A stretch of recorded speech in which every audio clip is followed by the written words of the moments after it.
WiSP Sports Radio, the voice of women in sport. Hello, and thank you for downloading the WiSP Sports Desk here on WiSP Sports. This is Season 2, Episode 5, and I'm Chris Stafford.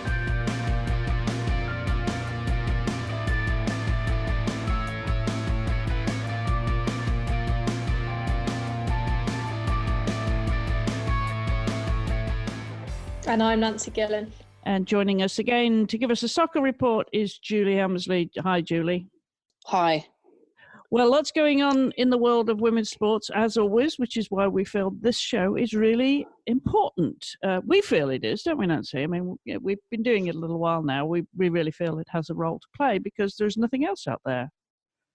Yeah, there's quite a few stories that aren't really getting shared. So I think if we try our best, then we've done our little bit at least. We certainly have. All right. Well, lots to cover from around the world. As we know, if you listen to this every week, then we do cover stories from all over the world. We're not just because we're based in North America, we are global. And Nancy, as always, is based in the UK if she's not traveling for Inside the Games. But the top story I think we have to start with, because we have to recognize Sofia Kenin, who beat Gabriela Muguruza 4-6, 6-2, 6-2 in the Australian Open. A really changing of the guard. I think that's what we wrote, didn't we, Nancy? It's a changing of the guard in women's tennis. Yeah, and I think we all predicted who we thought was going to win the Australian Open a few weeks ago, and I don't think any of us even kind of considered Kenin. I hadn't even really heard of her, to be honest. She, like you said, kind of a changing of a guard. You know, she's 21 years old and obviously has a lot of potential in the future, and she's already won her first Grand Slam, so that's really impressive. And then obviously earlier on in the tournament, you saw people like Coco Gauff, who's only 15 years old, beating really big names like Osaka. So it was a tournament where you could see kind of the younger players starting to come through, and some of the more older players, you know, starting to drop out almost of the big tournaments. Yeah, and of course, my pick was Ash Barty, who was going so well until she wasn't, and then Serena Williams got kicked to the curb as well. And you know, it was interesting the way the media reported it too, because a lot of the focus was when Serena lost was on her losing, not who was the winning, but who was, because it was her. And I think it was an interesting shift now. We're going to see a lot of changes, I think, in women's tennis. And that, of course, win for Sofia Kenin, who is American, but she was actually born in Russia, wasn't she? She's the youngest American to win a Grand Slam since Serena did in 2002. So, yeah, she is American, but she was born in Russia. So we've got a little bit of soccer news, just a little bit. Julie, I have to say, I mean, watch these games here with the US. I think it was 18 goals in 3 games now in those qualifiers for the Olympic Games. Well, yeah, I mean, it's been quite rewarding for obviously the teams that are winning by those and the players that are scoring those goals. But you know, really, we've got to work hard at getting the game to be a little bit more equal with these countries. But credit to countries like Haiti who are up and coming. I mean, they scored a great goal and it got taken back, and everybody's thinking, well, hang on, that looked like a good goal, and that would have put them at 1-1 with the US, and then they went on to lose 4-0. And then obviously we got huge news with Christine Sinclair. Oh, well, I'm going to stop you right there. Oh, okay.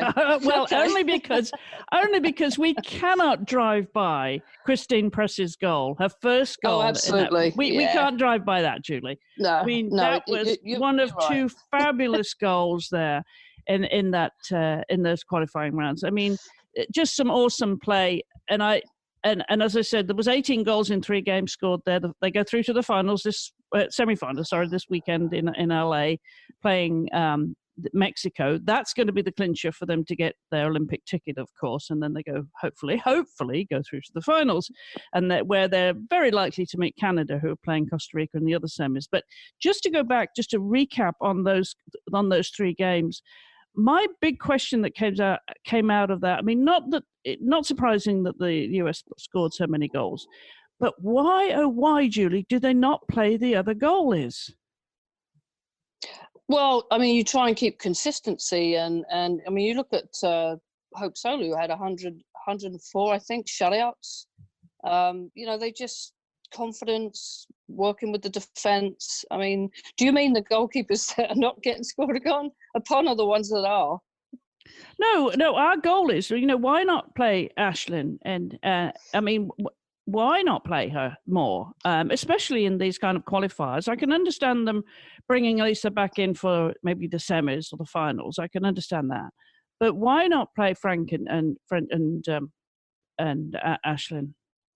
Well, I just think that when you're the number one, you're the number one, and there's ways of getting into the game. Ashlyn's been waiting a long time, and when she does get a bite, she looks comfortable out there and she looks good. Coaches just keep with what's going well. If it's going well, don't change it.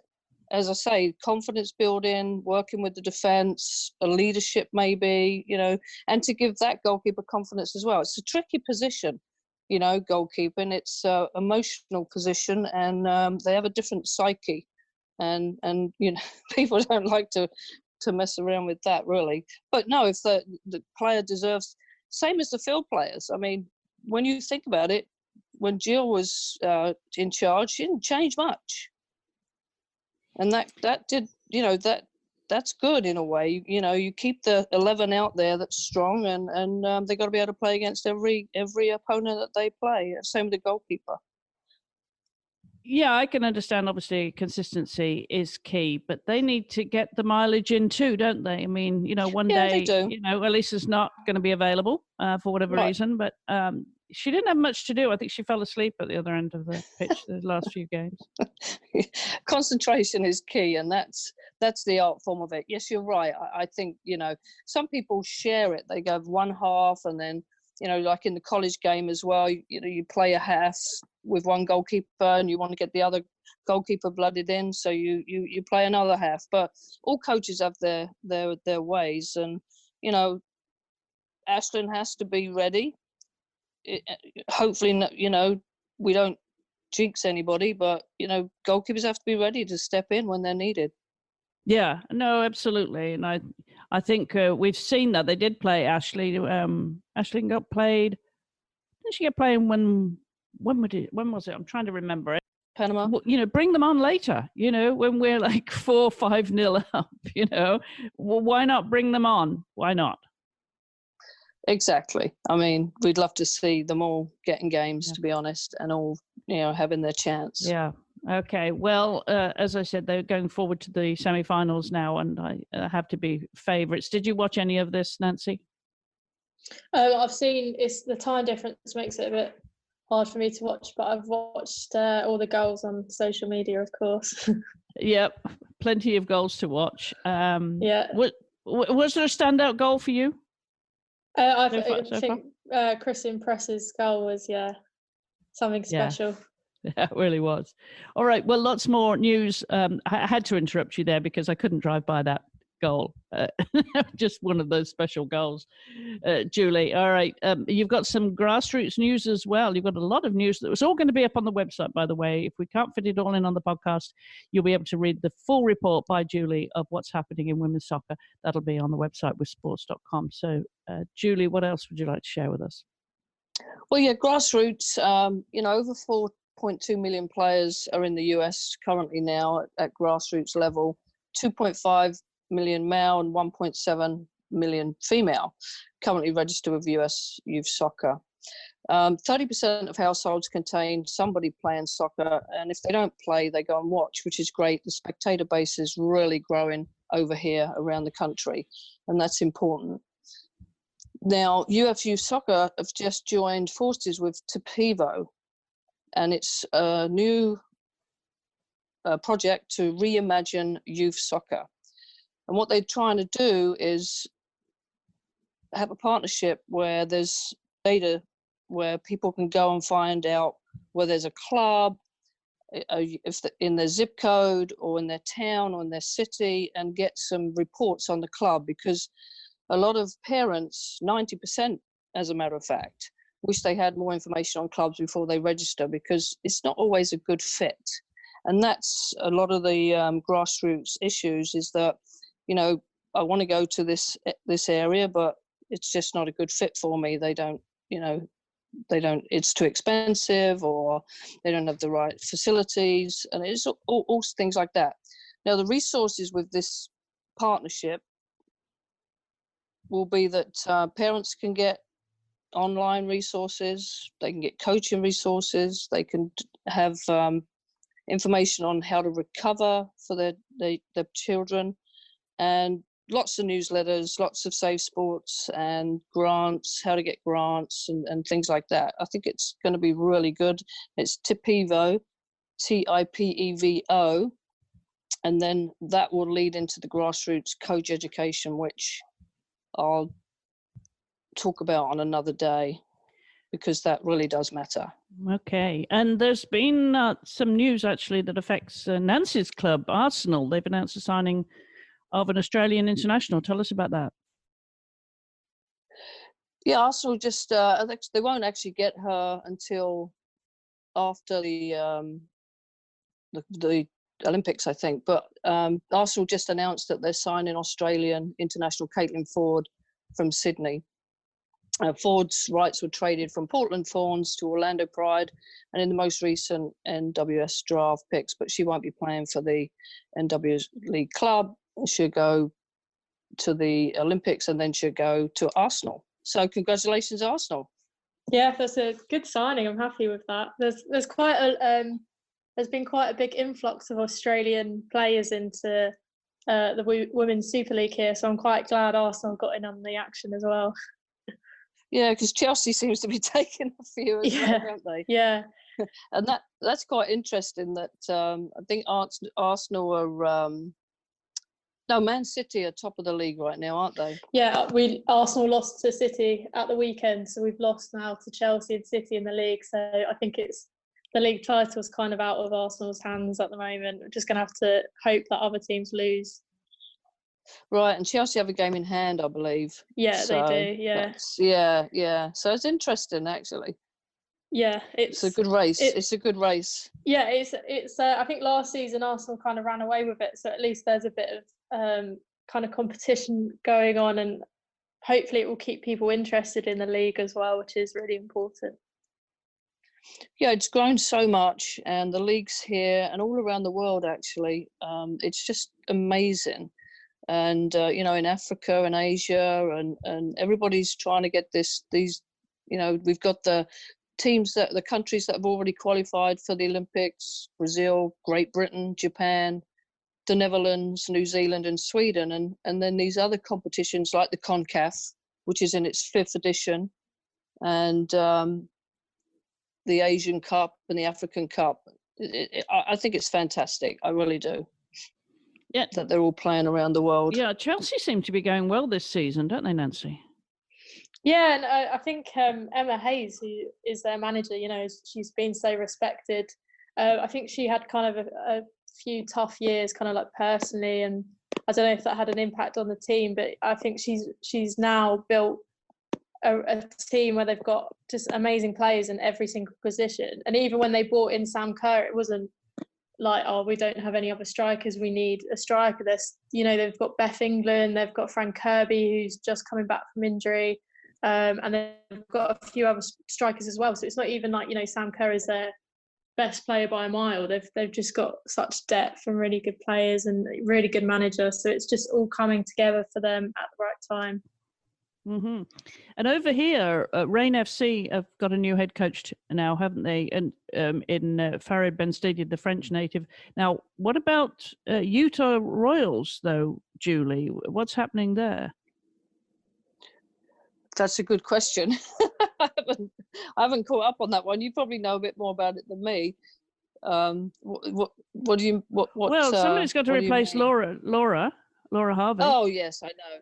Yeah. I'm not sure who they're selecting yet. I don't Yeah. believe they do have a manager, right? I mean, that's big shoes to fill with Laura. Yeah, I just wonder who's why doing they're dragging. Yeah, yeah. because they're getting this close to pre-season.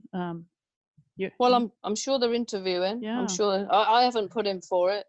Well, I haven't heard a squeak, but we will follow that story because Yes. it's not like they have that many to choose from. I have been talking to the general manager of Sky Blue FC. That's for another show here on WiSP Sports, and Elisa Lahoy. So she's been talking to me about the work that she's doing with women's sports and business to raise the profile of women in the sports business. But she also, her day job is as general manager there in New Jersey. So maybe I should tap her to see if she has any insight. I would go for it. I would definitely go for it. All right. Well, lots of news, as I said, and that's all on the website at wisports.com. Just go to the Listen tab and drop down to WiSP Sports Desk, and you'll find Julie's notes there, a weekly roundup of what's been happening in women's soccer around the world. Julie, thank you very much for that. All right. Well, back to other news outside. There's lots more happening outside the soccer world. Believe it or not, I know it's your favorite sport, Nancy, but you've also been following what's been happening and what's been impacting women's sports around the world because of the coronavirus. What's the latest? Well, yeah, that is kind of a story that is just constantly developing, and I think I kind of imagine there'd be sporting events, that a number of sporting events affected by coronavirus would start to run out, but it's just a constant stream of stories really like throughout every day. So yeah, as we know, I think the Olympic qualifiers in Asia, that's been quite badly affected by it, but they've managed to kind of pull through that and organise the tournament, and that's the first matches for that happened, I think, a couple of days ago. So that's quite impressive from the Australian side of things, that they've managed to be really flexible and reschedule the events and make sure that China can still play in the tournament. So yeah, that was probably kind of one of the biggest events to be affected by it, but there's still just a constant stream of events. I think there was a women's golf tournament that's been moved. There was an equestrian event, I think. There's a story about the fact that they're stopping the anti-doping kind of testing in China while the coronavirus is going on. I presume because taking samples and so on is just not the most hygienic thing when you've got an illness that's kind of spreading around.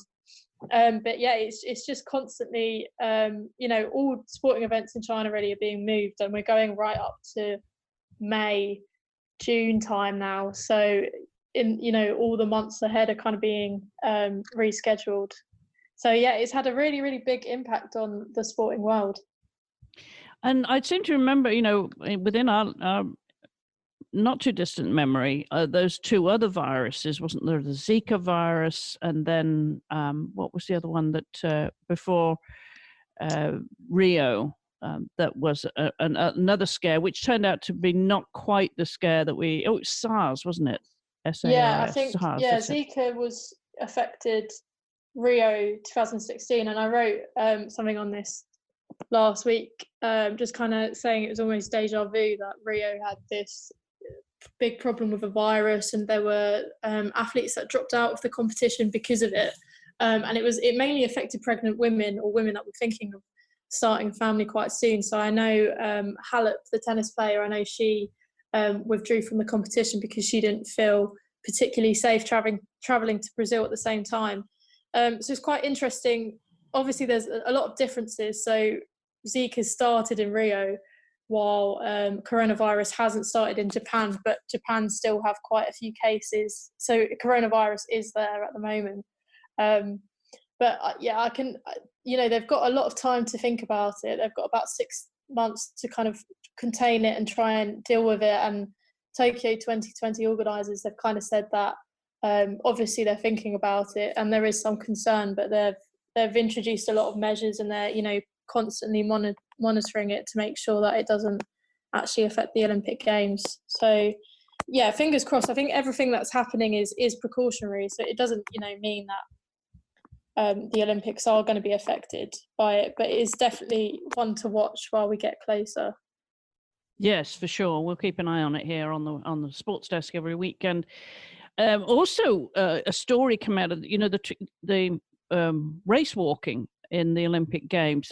That story we followed a while ago when we were talking to. We had a show actually for a little while, a podcast called Walk Don't Run, where we covered women's walk racing.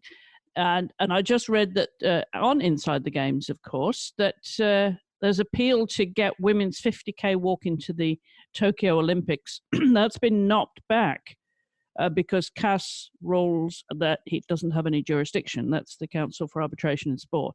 Rules that it does not have any jurisdiction. Now, did you write about that, or who was that on Inside the Games that wrote about that? That was Duncan, our editor, that wrote about that. But I have been following that story, and I think that is quite a big setback, because I think it's going to have to be kind of internally sorted, and I can't imagine, in this situation, it's kind of a group of athletes going against the World Athletics and the IOC, so I don't think they will have much luck. But it's a really interesting debate, because the idea, there is a men's race walk, so that, and there has been for years, like since the year dot, hasn't it?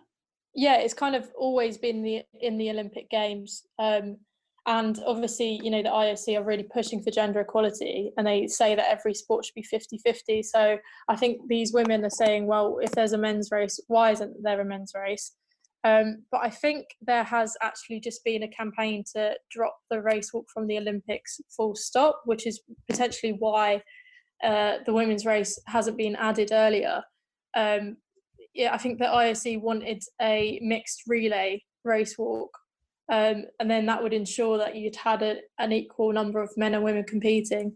So that, I think that, the whole debate and case plays into a wider argument about whether the race walk is going to stay in the Olympics or not, because if it is, then there will need to be a women's race added, and if not, then that seems like the race walk is just going to be scrapped entirely.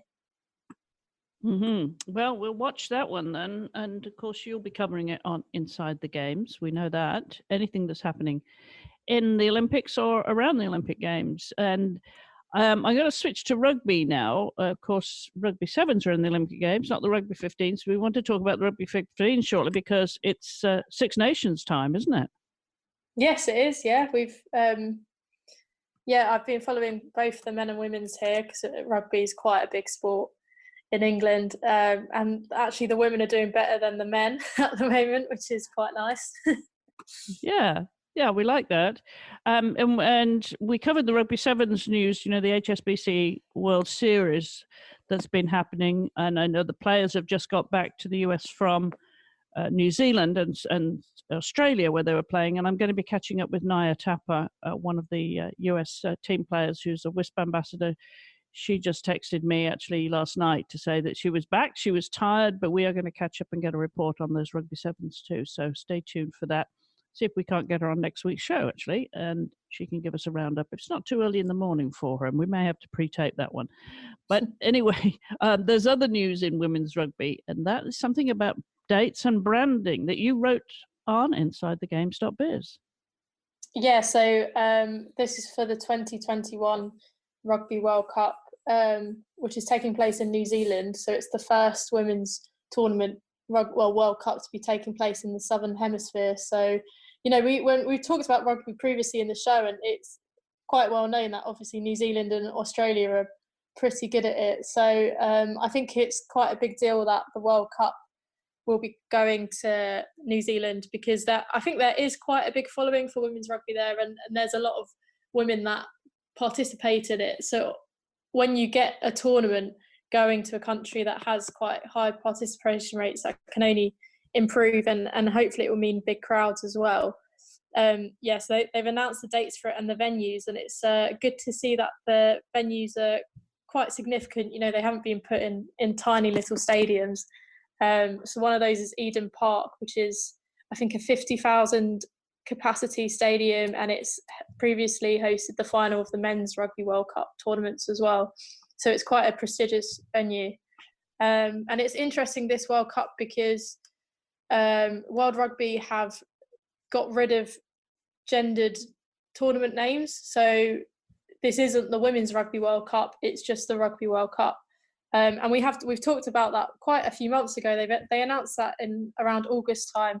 So we kind of, you know, we've debated the merits of it and whether it's, you know, kind of just a facade and they're not really, you know, where it counts, are they really kind of treating women correctly? You know, are they paying them and so on? But I think it is, you know, quite good that at the moment now I've seen all the branding and the fact that they've announced the dates and so on, it is quite cool that it is just the Rugby World Cup rather than the Women's Rugby World Cup.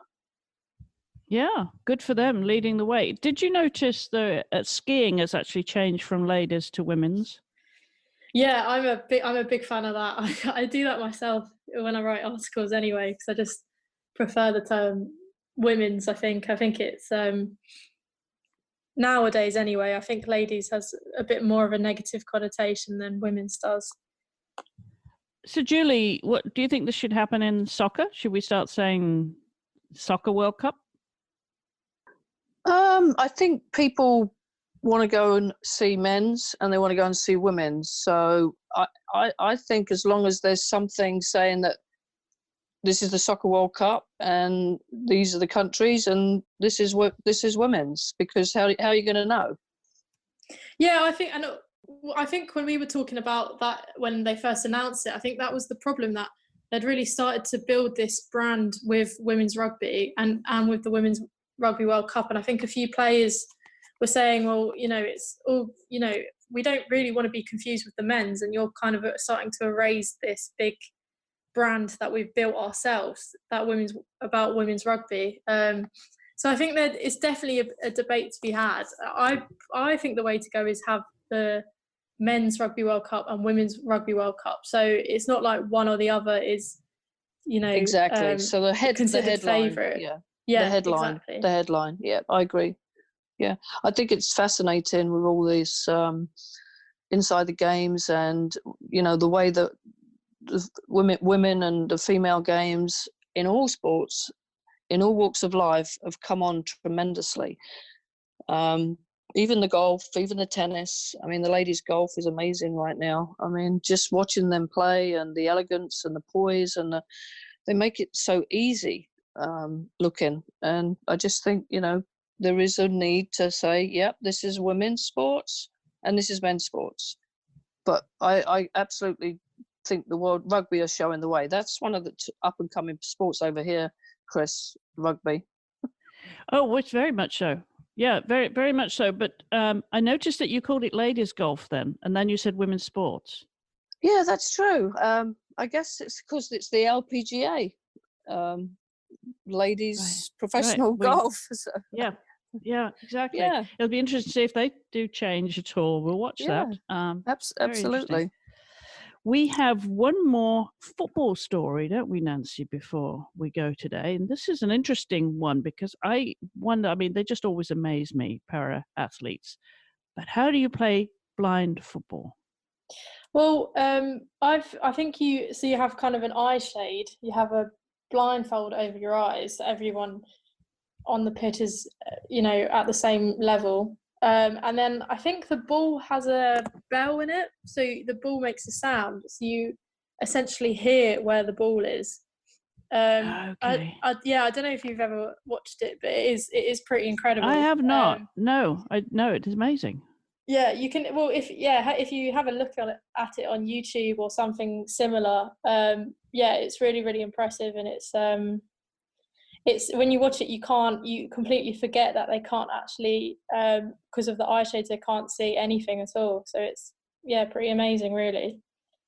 So all the players wear the eye shades? Yeah, everyone wears eye shades. Yeah.